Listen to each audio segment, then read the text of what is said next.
Okay, and for our final presenter for our doctoral round, we have Daejhanae Smith from the Physics PhD program.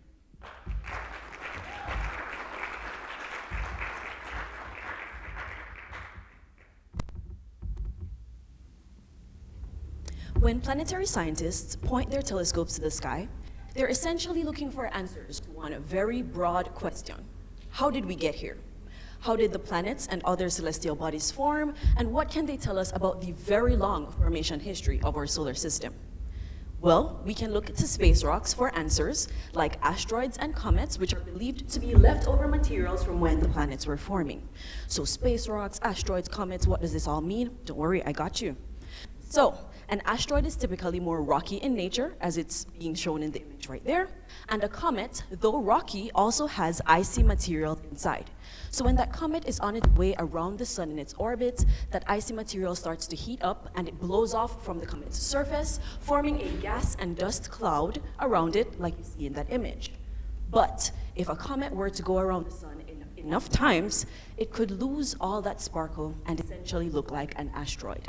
This is what we call a dormant comet. And if there is even a chance that there are currently some asteroids that we're actually labeling as asteroids, even though they're dormant comets, we need to study them further for two main reasons.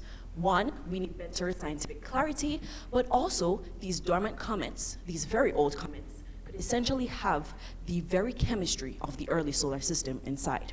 So that's where my research comes in, where I am developing a tool called the Remnant Emission Survey Tool, or REST, to be able to find these dormant comets, or comets at, haha, you guessed it, rest.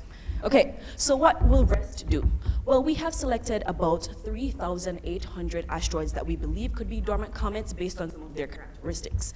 So REST is going to go through and it's going to search through archived images of these asteroids and see if it can find these candidates. Then it's going to download those images. Then it's going to use very detailed imaging techniques to see if it can find any leftover gas coming from these objects. And if it finds those gases from the object, it's going to return that image to us and say, hey, you need to check this out, because it could very well be a dormant comet.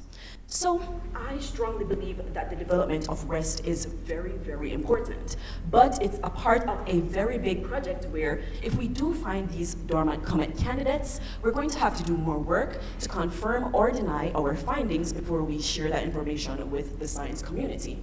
But I very strongly believe, and I hope you do too after hearing me today, that REST is a very big step towards our quest to be able to find answers to that very broad question. How on earth did we get here? Thank you very much.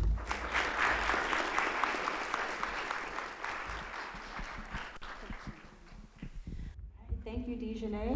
Daejhanae's advisor is Yanga Fernandez.